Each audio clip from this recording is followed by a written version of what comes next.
মোহরমের মারতবা সূরা ইব্রাহিম 12 রুকু পড়লে পরে যাই জানা কোরআন হাদিসে লেখা আছে মোহরমের মারতবা সূরা ইব্রাহিম 12 রুকু পড়লে পরে যাই জানা।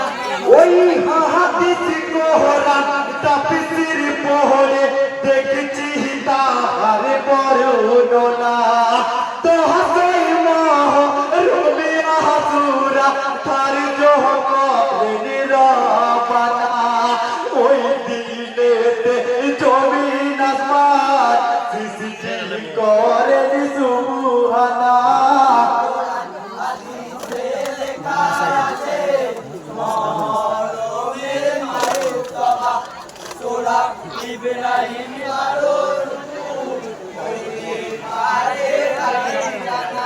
ওই দশই মাহ রবিয়া হাসুরা তার জহরে নিরাপনা ওই দিনেতে জমিন আসমান সৃষ্টি করে সুবহানা ওই দিনেতে পাহাড় পর্বত বিকোলা তার সূচনা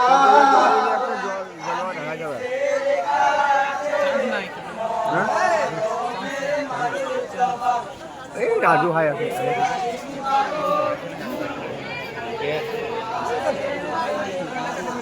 ওই কোরআন হাদিসে লেখা আছে মোহরমের মারতবা সূরা ইব্রাহিম 12 রুকু পড়লে পরে যাই জানা। ভিডিওটা চালু কর। রহমতুল্লাহি ওয়া বারাকাতুহু।